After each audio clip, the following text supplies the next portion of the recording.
Hey everyone, I want to finish up our discussion of the technique we called partial fractions. And so what we've covered so far are linear factors. When the denominator factors into linear factors, meaning degree 1 terms, then we learn exactly how to handle that. But of course that doesn't always happen, so I want to move on to the next case. So this will be case 3, and we'll label this one, so this will be a distinct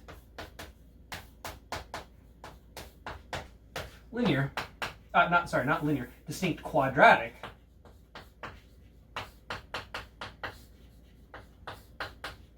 factors. And so it goes like this: if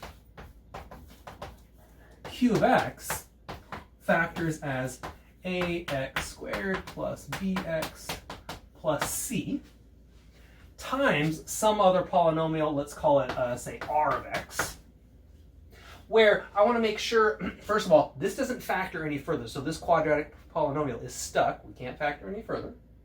And there's no more factors that we can pull out of that. So it would go something like this. So where ax squared plus bx plus c is irreducible, and does not divide r of x. Right? So we factored q of x, we pulled out one factor of this, we can't pull out any more, and this polynomial right here, ax squared plus bx plus c, cannot be factored any further. So let's finish the sentence then. So then p of x over q of x has partial fractions. It can be expressed in the following way: ax plus b divided by little ax squared plus bx plus c plus some other stuff, where the other stuff is determined by how this polynomial factors completely, right? So once you factor it totally, you can figure out how the rest of the partial fractions are. So if you factor the denominator and get a single irreducible quadratic polynomial times some other stuff, then the corresponding partial fractions, the partial fraction corresponding to that portion of the factorization, looks like that. So let's try an example here. Let's do, so I want to compute the integral 2x squared plus 5 over, and I'll give it to you in factored form, x squared plus 1, x squared plus 4 dx. So notice our denominator has two quadratic factors. Neither one of those factor any farther. So when it comes to factoring the denominator, that's as far as we can go. And so what we have are two distinct quadratic factors. And so we say, all right, to compute this integral, let's do our partial fractions process. And so we get 2x, no we don't. We get 2x squared plus 5 over x squared plus 1, x squared plus 4 equals, now the corresponding partial fractions. The way this goes is every time you see a quadratic factor, put a generic linear factor, a degree 1 term, in the numerator. And so what we'll get is an ax plus b divided by x squared plus 1. That's the partial fraction corresponding to the first factor. Plus, now I need another degree 1 term. Let's go cx plus d divided by x squared plus 4. All right, so we're guaranteed that there is an A, B, C, and D that satisfy this. All right, and so now the goal is to find the A, B, C, and D. And the process is exactly the same as we had before.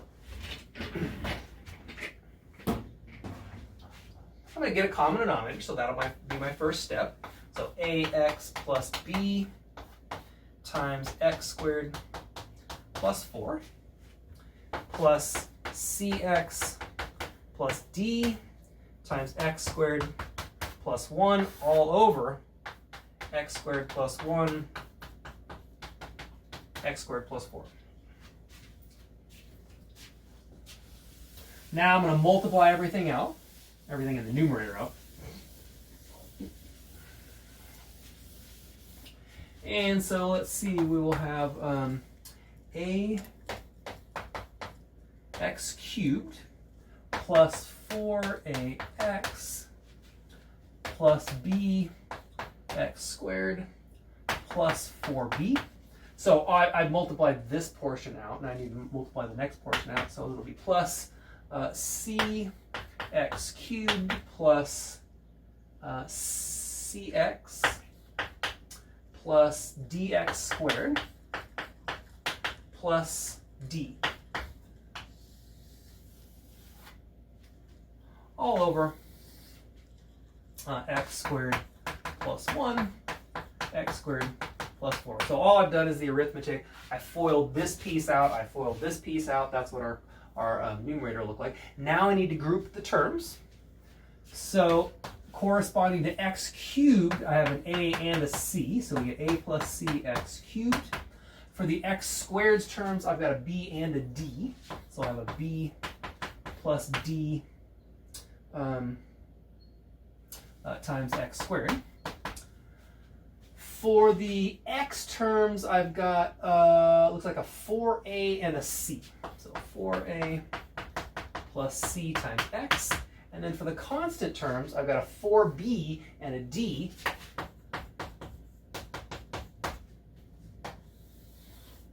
And that'll be over x squared plus 1, x squared plus 4.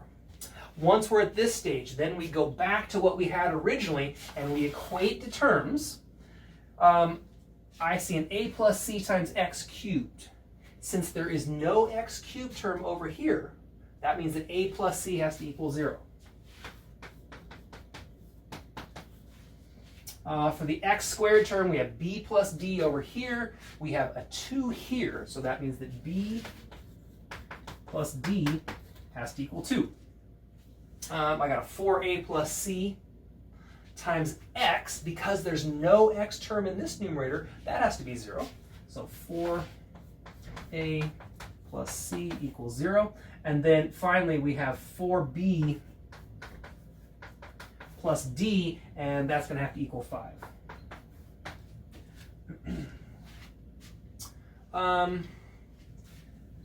If we look at the first two right here, I've got an a plus c equals 0 and a 4a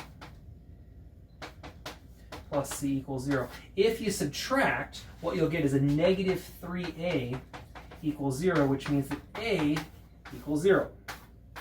From that, we conclude that c equals 0. And now we need to, I'm going to leave that up there because we're going to integrate that in a second. We need to figure out what b and d are. So I have b plus d equals 2. 4b plus d equals 5. If I subtract, we'll get negative 3b equals negative 3. That means b equals 1. And if b equals 1, that means that d equals 1 also.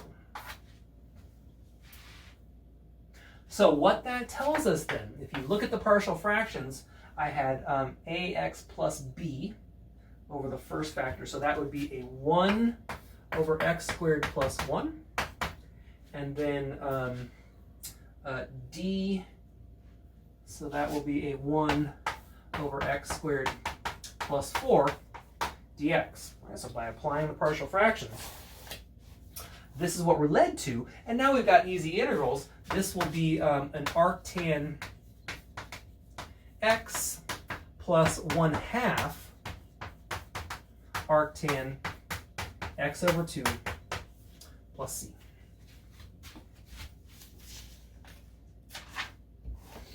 c.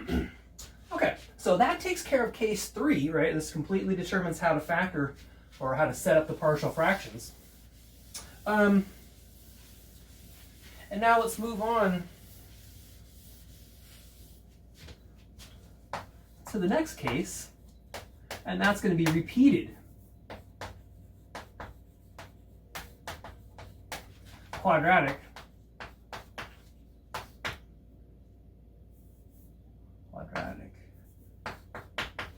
factors.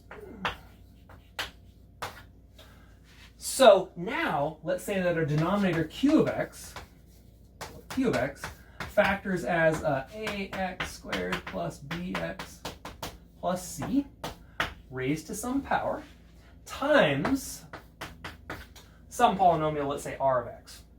Right? Then, so we're going to have a p of x divided by q of x factors as, so now what we're going to do, and this, I want you to start seeing what the pattern is. So when we had repeated linear factors, what we did is constant over the factor plus constant over the factor squared plus constant over the factor cubed and so on, ascending powers of the factor until we got to the final exponent. We're going to do exactly the same thing here, except now we're going to have ascending powers of this factor. The numerator is going to be degree 1. Right? So it'll be an ax squared plus bx plus c plus say a2x plus b2 over ax squared plus bx plus c bx. Now raised to the second power, and we keep going until we get to the last, till we get to that number right there. So that would be an a sub m x plus b sub m over ax squared plus bx plus c raised to the mth power. And then remember, now all we've done is we've set up the partial fractions corresponding to this factor here, and then there would be more stuff corresponding to however the rest of the polynomial factors. So I'll just say plus other stuff.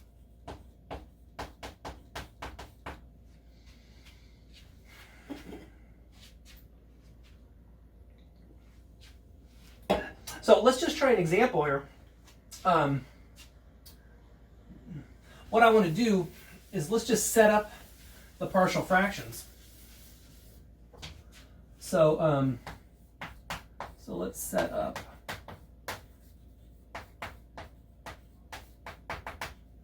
partial fractions for the following. So I don't care about integrating. I'm not going to find the coefficients. I just want to write it down and make sure that you see how this pattern is going. So it'll be a 2x plus 3 divided by x plus 1 squared times 3x minus 1 times x squared plus 1 times, let's just do x squared plus 4 raised to the third power. All right, so all we're going to do is set up the partial fractions. Let me do it up here so we've got enough room. So think of this, this is equal to, and so what we do is we just go factor by factor.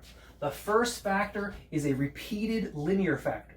So what we'll have is a over x plus 1 plus b over x plus 1 squared. Okay, now the next factor, we move on to 3x minus 1. That will be plus c over 3x minus 1. Now we move on to the next factor. It's a quadratic.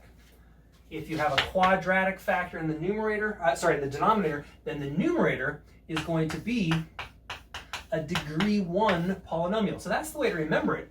Degree 1 polynomial has constant degree 0 polynomial in the numerator. Degree 2 has degree 1 polynomial in the numerator for each of the partial fractions. Okay, now we move on to this next piece right here, and let me just write it down here. So the next terms are going to be fx plus g over x squared plus 4 plus efgh x plus I over x squared. Oh, sorry, that should be an x squared plus 4, x squared plus 4 squared. efghij, j and k, so plus jx plus k over x squared plus 4 raised to the third power. So there's the setup. Obviously, this would be a mess to actually find who the coefficients are, right? But what I want you to do is see how the pattern's going. And now I actually want to generalize this. Well, actually, let's do one example. No, let's go to the generalization now.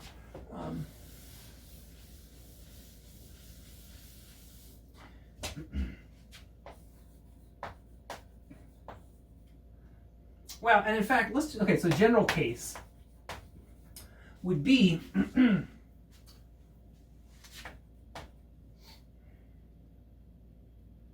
let's think about how the pattern goes, right? If you have an irreducible quadratic factor, then the numerator is going to be a degree 1. What if we had some higher irreducible factor? Let's say it's a degree 6 irreducible factor. Then, what do you imagine that the numerator of the corresponding partial fraction is going to look like? It's going to be a degree 5. It's always 1 less. So in fact, I don't even want to write down the general case. Let's just see if we can figure this out. So let's say set up the partial fractions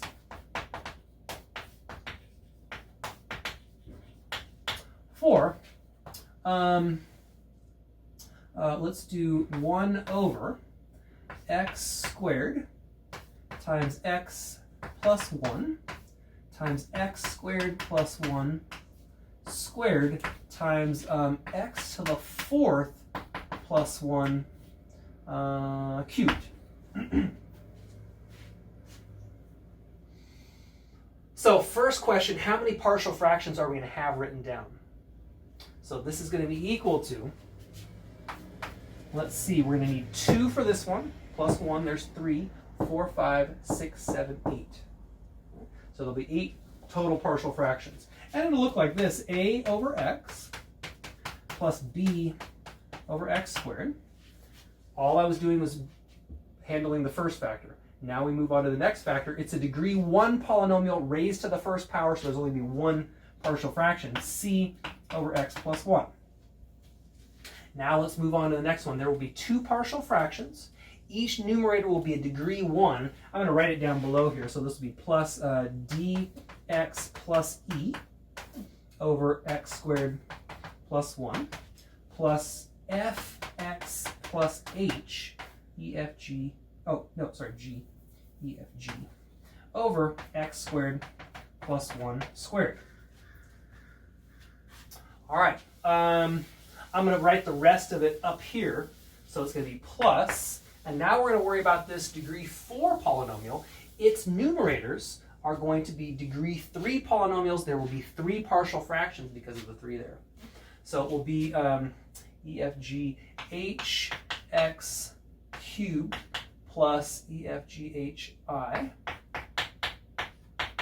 JK over x to the 4th plus 1. Remember, we're going to have ascending powers of this denominator right here. So the next one, HIJK LX cubed plus MX squared plus LMN NX plus LMNO is a bad choice for a let's do a P over x to the 4th plus 1. Now raised to the 2nd power. And then there's one more piece, elemental PQ x cubed plus PQR x squared plus SX plus T all over x to the 4th plus 1 raised to the 3rd power. I would never ask you to find the coefficients A, B, C, D, and so on, but you should understand the pattern, and hopefully you can see now how the general process would go. Now, everything we've talked about so far has been based on the degree of the numerator being smaller than the degree of the denominator. Okay? Now, let's try one more example.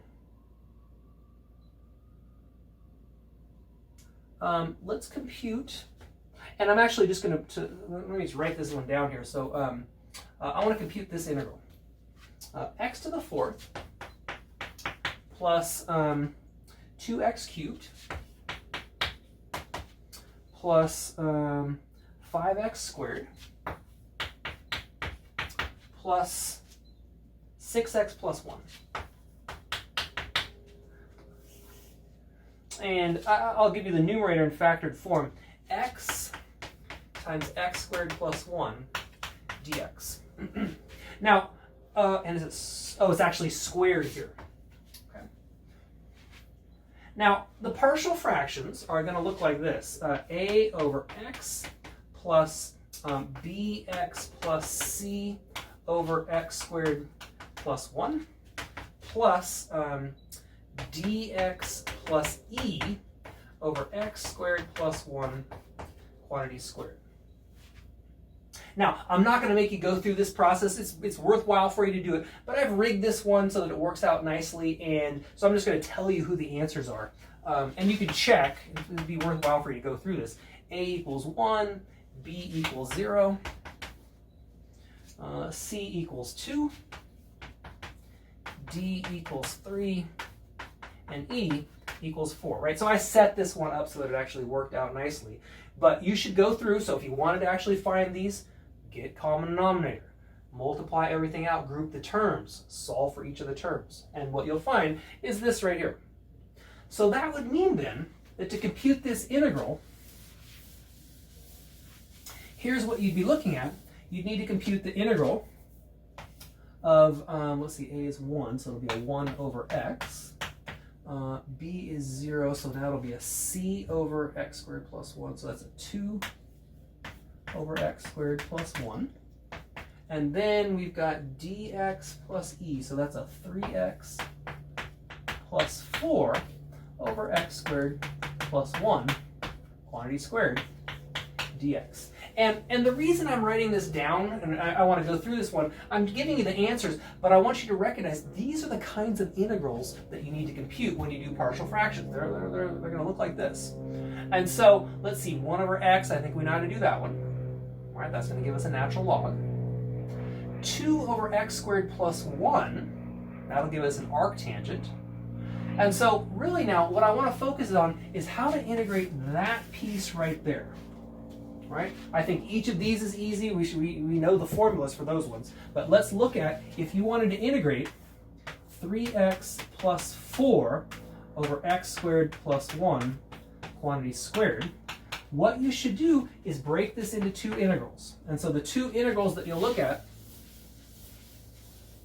are, well, it'll be a 3 integral x over x squared plus 1 squared dx. Plus, and then it'll be a 4 over 1 over x squared plus 1 quantity squared.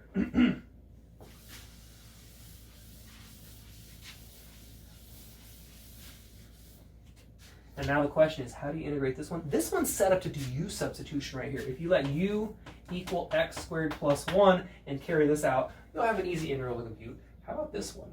1 over x squared plus 1 quantity squared. This one, a little less obvious, but remember what we talked about. When you have, if it looked like this,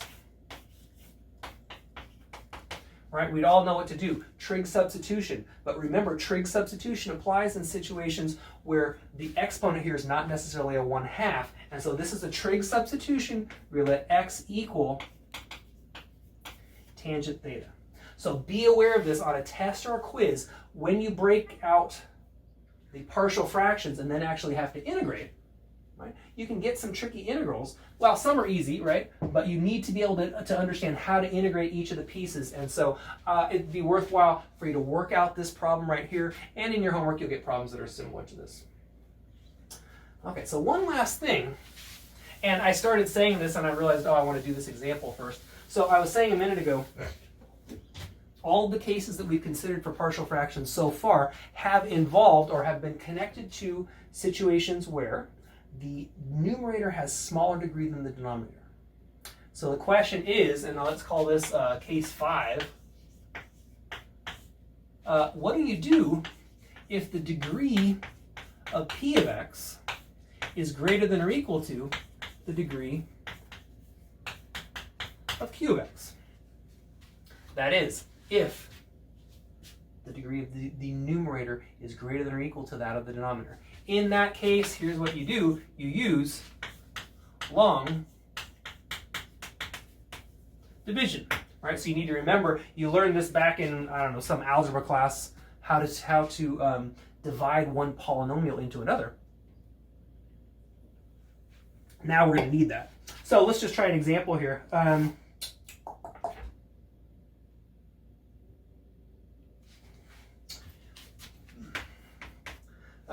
Let's look at x cubed over x plus 1 quantity cubed. So now we have the degree of the numerator and the denominator matching, right? That means that we can't use any of the previous cases. What we have to do is long division. So first, let me multiply this thing out. The denominator is a x cubed plus 3x squared plus 3x plus 1. And so to do long division, I need to divide the denominator into the numerator. So I'm just going to remind you how to do this because it might have been a while since you've seen or had to do this. So I'm going to divide the denominator into the numerator, and remember what you do, you just add imaginary, you add 0 terms to any of the missing terms as you do the division. So now x cubed goes into x cubed one time, and then when you multiply, we'll have x cubed plus 3x squared plus 3x plus 1. And then you subtract, so this will be a negative 3x squared minus 3x minus 1. What does that mean? It means, so how do you interpret this? It means that x cubed over x plus 1 quantity cubed can be written as 1 plus the remainder over the divisor. So it's going to be plus, and in fact, let's write it as a minus. 3x squared plus 3x plus 1 divided by the denominator, which is, and let me rewrite the denominator factored form, x plus 1 quantity cubed. Now, what's the point? Why are we doing long division? So now if I needed to integrate this, I would do the long division and I would get it to look like this. And so now I need to integrate the right-hand side, and notice every time when you do long division, the remainder will have degree smaller than the original numerator. Always, guaranteed. And so now what we have is a fraction whose numerator has degree smaller than the degree of the denominator. Now we can do partial fractions to this piece. So now, do partial fractions.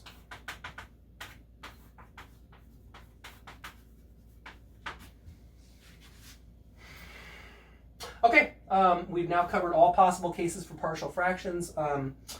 So good luck with that. Study hard, and if you have questions on any of this, make sure to come see me. Okay, bye.